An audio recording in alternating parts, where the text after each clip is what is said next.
And this is Keith Booker with Cascade Sports. And on today's Coach's Corner, we are honored to have the reigning state championship coach here in 4A basketball in North Carolina. She is the coach of the Panther Creek Catamounts. She is Danielle Sullivan. Hello, Coach. How are you? I'm good. How are you tonight?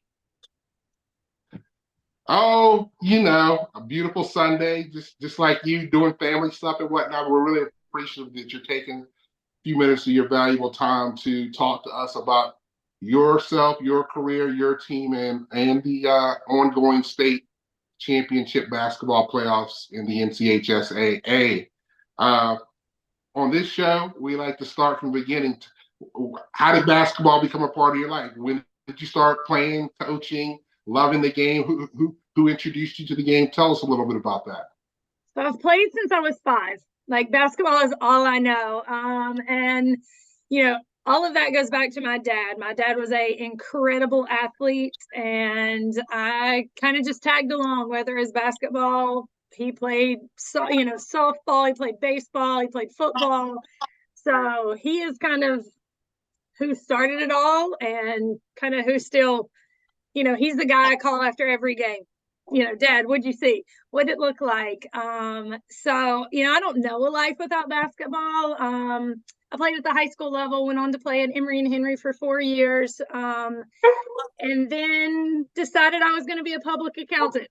And it's ironic that he was like, you should get your teaching degree. And I'm like, I'm not going to be a teacher. I'm not going to be a teacher. And he's like, okay.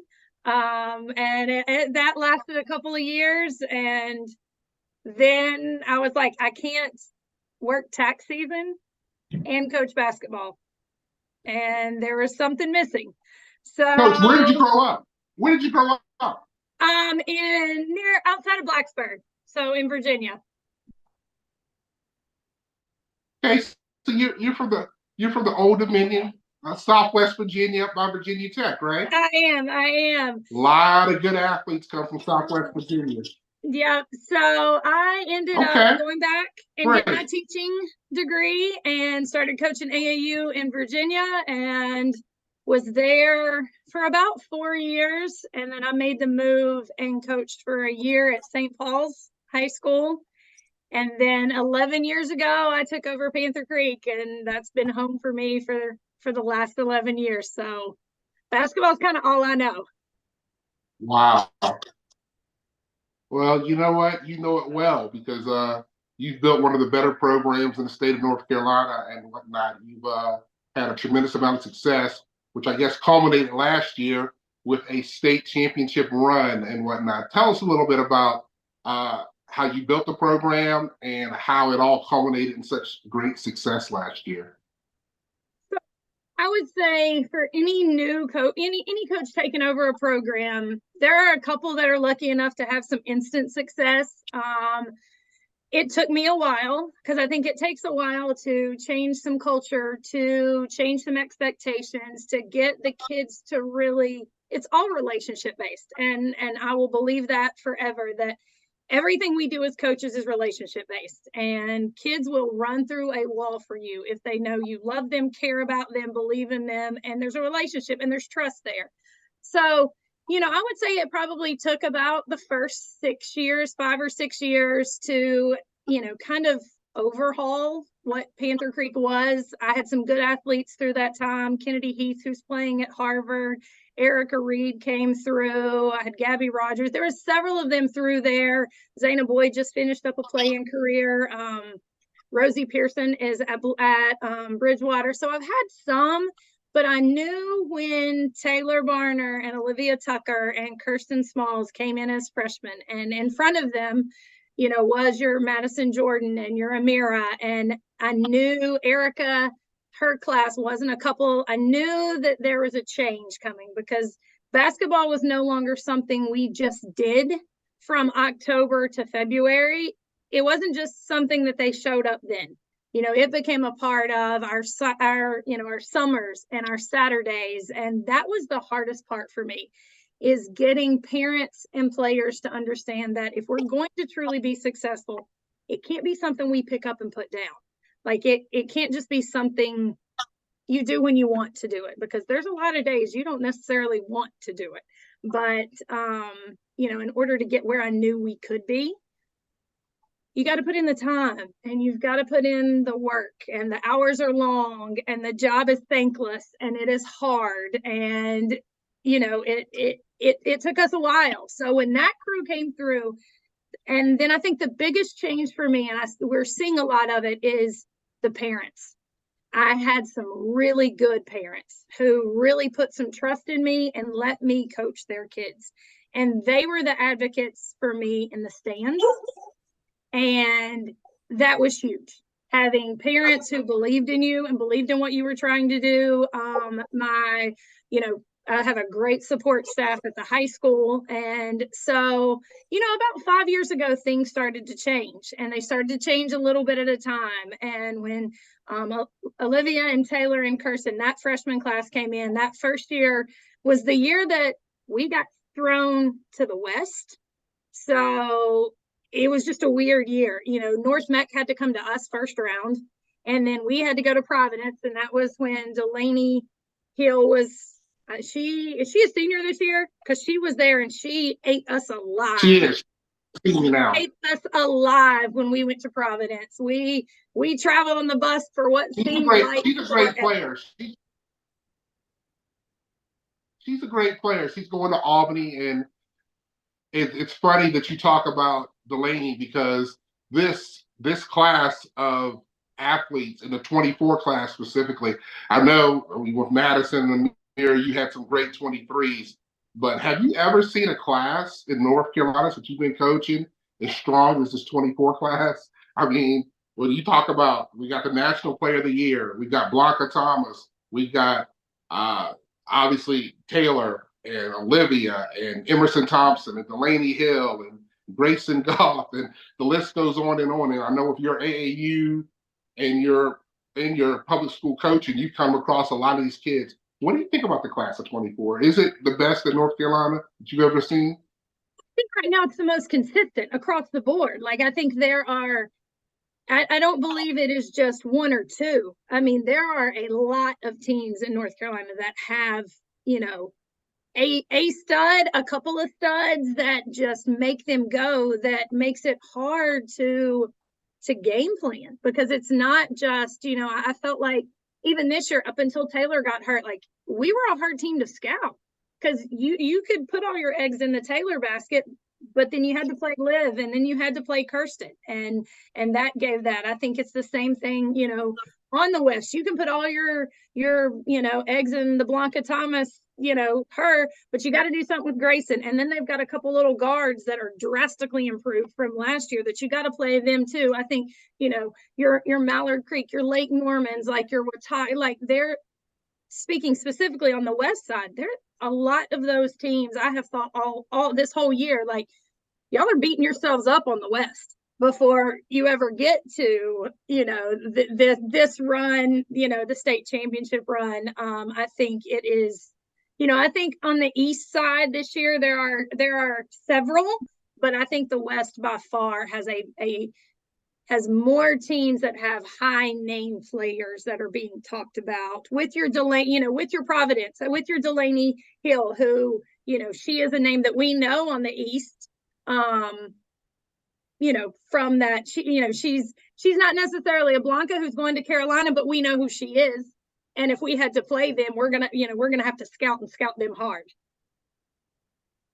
She would be a problem, yeah. But the crazy thing about it, I agree wholeheartedly with what you said about the West being a gauntlet this year. But ultimately, one person from the West is going to come out, and one person from the East is going to come out. And quite frankly, I think most of the basketball aficionados, the minds who follow North Carolina basketball, thought that you guys were going to be the team that come out the East eventually and whatnot. And obviously, you guys did not. You lost, but in large part, you lost because you lost one of your key players. How disappointing was that, to know that you had a team that was capable of repeating, but the fates intervened? I think that's basketball.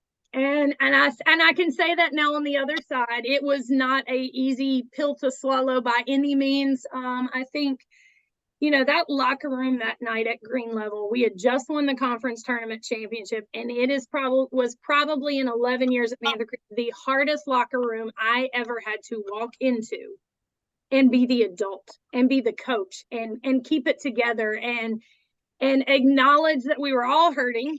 There was a huge unknown that didn't look real good. We were coming off a tournament championship when you would have thought the locker room was just going to erupt with just excitement, and there was just a damper on it. It in my career is the hardest locker room I have ever had to walk into, knowing we were playing some of our best basketball, knowing that I felt really good about us, the schedule we had played, the competition we had played, us peaking at the right time, and the possibility of giving it our best to repeat and to kind of feel like your legs are cut out from under you real quick in something that was out of everybody's control was hard. But I also believe that's coaching and that's basketball and why we play the game. I wouldn't, we took a day and kind of that was a Friday night. We came back in, on Saturday, we brought part of the team back in and kind of our older girls and kind of regrouped with them. And then we came back in on Monday, and you got to go to work on Monday. Like, it was like, and those girls fought. Like, was so proud of, they bought into what we, the game plans we put up. They bought into the fact like this is where we are. Like, this is the reality of where we are, and we can either do nothing and bow out in the first round and say, okay, well, we lost our leading scorer, or we can fight and see how long we can fight. And they bought in, and we beat a tough Lumberton team that came to us, and then we got Middle Creek again for the third time. And I think that Friday we played Middle Creek, we played some of our best basketball that we could have played. And then we ran into a Chapel Hill team that they played incredibly well when they came to our place. I think they had some get back to get from last year when we had played them in the state playoffs, and they were big, and we missed having the calming factor, I think, that Taylor brought to us a lot from that guard spot as a senior guard. But they fought, they fought and fought and fought. And, I think at the end of that game, as disappointing as we could have let it be, I was so proud of them, because they could have 2 games ago said, well, Taylor averages 24 points and, we're done for. Absolutely. Your team put everybody on notice. I think when you won that Middle Creek game by double digits, I think a lot of folks out here in the West are like, don't stick a fork in them yet. They've got championship DNA. They've got the heart of a champion. So, and obviously I can speak personally to the Chapel Hill team. We at Mallard Creek played them at the John Wall Classic. Very tough team, a lot of talent, very big team. And like you said, it comes down to matchups so much this time of year. And if the right matchup's not there, you can go home. And that's the great thing about playoff basketball. And I think you need some luck. I think that, and I have said that, you need some luck. You need some balls to fall. You need some calls to go your way. You need some things to happen at crucial moments during this championship run. I think last year during our championship run, there was a couple of moments that I can go back to that, a busted play that we knocked down a shot, that, a 50-50 ball on the floor that we get to, and, the jump ball goes our way. I think you need a little bit of luck. I think your talent will get you there. I think the scheming, all of that. But I think at the end of the day, you need a couple of things to go your way in the basketball game that can kind of change the momentum. And sometimes you get those and sometimes you don't. And I think that sometimes is not talked about, but I think having been through that run last year, I like I said, I can go back to a couple of busted plays at, 2 specifically I can think of throughout the run that I'm like, had that shot not went, it's a 3-point ball game that now becomes a 6-point ball game versus it ending in a miss and now it's a 1-point ball game if the momentum swings the other way. So, I think That's what I'm glad you mentioned that. I'm glad you mentioned that because one of my pet peeves right now is like this whole ring or bust. You're a champion and you're a winner, or you're not, you're a loser. And like you said, there's so many elements that if a certain thing doesn't happen, a certain play goes a different way. And this just isn't for girls high school basketball. I've seen this in the NCAA tournament. I've seen this in the NBA where growing up, you watch Derek Fisher hits a running one-hander over San Antonio in 0.3 of a second. That doesn't go in. The Spurs win instead of the Lakers and whatnot. So your point is so well taken that basketball is a make or miss proposition.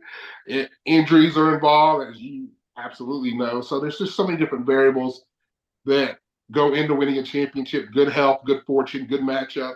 And I think we as a society should get away from, if you don't win the championship, your season's a failure. right. Because there's, like you said, anybody who watched your kids the first 2 rounds of the playoffs overcome losing their leader and losing their leading scorer knows your team is nothing but full of winners. And I think you and your team should be commended. So I just want to say that. I think that even goes to watching the Tennessee-South Carolina game last night. Cardoso hits the only 3 she's hit in her entire career. Tennessee doesn't come out to contest it. And you're talking a senior. You're not talking like Cardoso, who's hit a couple every year. She's not hit a 3 in her entire career. So why would Harper come out to contest that? And she knocks the 3 down. It's not how Dawn drew it up. It is not how, and I would imagine 10 times over that play. Like, I don't know that Tennessee defends it any differently. If you have to do it over 10 times, I would imagine Harper defends that, tells her girls to defend that play the exact same way. Carlos Cardoso's not hit a 3 in 4 years. But at the time, she needed the 3. They played the percentage. Yeah. They played the percentages, and because that shot went in, like you said, a 6'7" person who's not used to playing out on the perimeter, who hits her first 3. Now the narrative is Kelly Harper is a terrible coach. Let's fire her. How can we blow this game? Versus if you flip the script and she misses that shot, the narrative is Tennessee came back from 18 down to give South Carolina their first loss of the year on a neutral court. Nobody wants to see the balls coming up in the rest of March. So Absolutely. Again, make or miss. It all comes down to make or miss. So, Coach, I want to talk a little bit about, I know nobody knows these teams any better than you. So I want to talk a little bit and get your opinion on some of the matchups we're going to see next week. I can personally attest to how good Watauga is. We lost to them with Panther Creek earlier last week. Kate Sears went on a tremendous run, and they are now in the Final Four. They'll be playing. They're 25-5. They're going to be playing a 26-4 Catholic team that we both know beat Watauga earlier this year at the John Wall Classic pretty handily. So it'll be interesting to see if Watauga can get some get back, what the adjustments would be. How do you see that game playing out? I like Catholic in the game just because I think, but now I've only seen Watauga play on film, so I haven't firsthand seen them. I did see Catholic play in the John Wall. I think, Catholic has gotten close the past 3 years, and I think Blanca's playing with a chip on her shoulder. I don't know that I want to see her at this point in the year. I think that is the state championship is what's elusive for her as far as her career goes. I think her supporting cast this year is much, much stronger than they were last year. I think Grayson has stepped up a ton in just what I've seen as far as and watching them and watching some games. And I watch a lot of basketball, and she's got some guards that, I think are handling it with confidence last year that I don't remember seeing them handle pressure like that at this point in time last year. But I think they are handling it with, against some pressure this year. Coach, they really defend this year. I mean, I agree with everything you said. They played a Lake Norman team Friday night that's used to scoring in the 60s and 70s, and they held them to 8 points in the first half. I mean, Wow. Blanca is controlling the paint. Those guards you mentioned, Maggie Pernoodle and Olivia Fava, are doing great things on the perimeter. I tend to agree with you. Watauga, people have been counting them out at every turn, um, and they're a great team, and they can definitely win this game if Kate goes off, or some of the Charlotte Torgerson, or some of the other complimentary players, step up. Anything is possible, but I'm like you. I think Blanca and Grayson are on a mission to finally get over the hump, and I think they'll be playing in the big game where you were last year. The second game in 4A is Hoggard, who's 30-1, versus Roseville, 25-5. Tell us a little bit about that game and how you think it'll play out. So I don't know a ton about Hoggard. They're the #1 overall seed coming out of the East, so they're doing something right. They're doing something to be where they are, and they, just beat a pretty good Richmond team in the last round. Now I've seen Roseville several times. They're led by Caitlin Jones, who is a fantastic scorer. She's quick with the first step. She gets to the bucket with ease. I feel like Roseville goes as she goes. They've got a couple other, and I don't know them by name, of role players who will knock down the open three, who battle on the boards. So I think that could be a tough matchup for Hoggard. I don't know that Hoggard has an answer for Caitlin Jones. So I mean, I think that I would, if I had to pick it, I'm probably picking Roseville in that. But I still think if we go state championship and it's a Catholic and it's a Roseville, I think Blanca's tough inside. I just think she is a hard matchup inside, and I think she's got a good supporting cast. So I think it'll be a good game. I think if Roseville can find an answer for Blanca, they make it a game, but I think she's tough.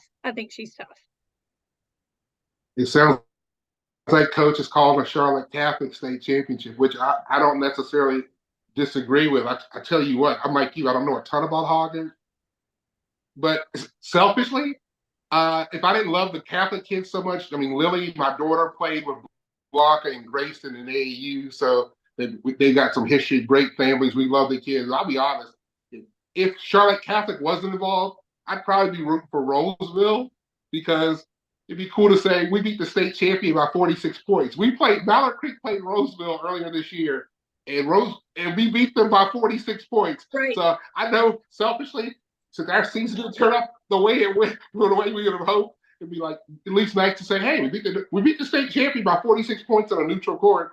And then the next logical question is, what happened to you guys? Well, we lost. Tears happened. But Coach, I tell you what, you have been great.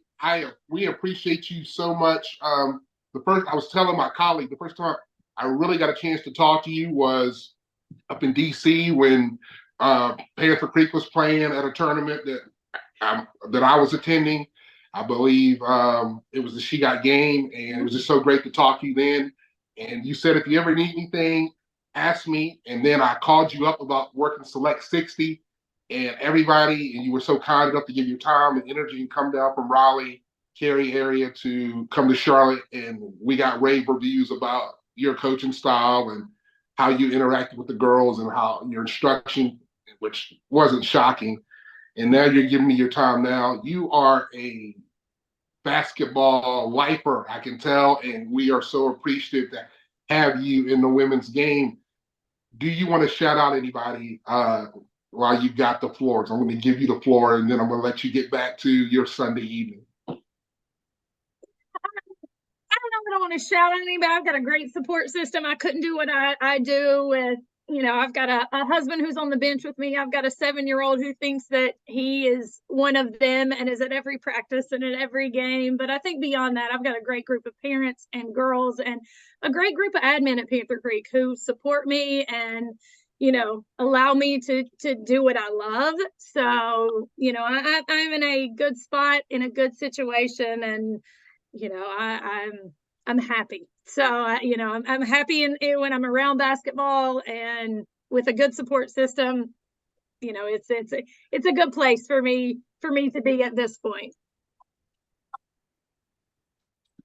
Well, Coach, the basketball community in a whole and the Panther Creek community is lucky to have you. We appreciate your time this evening. You have been at Coach's Corner. I am Keith Booker of Cascade Sports, and this has been brought to you by the City of Fountains Coaches Association, and we are honored and thankful for Coach Sullivan tonight. Thank you, Coach. Thank you for having me.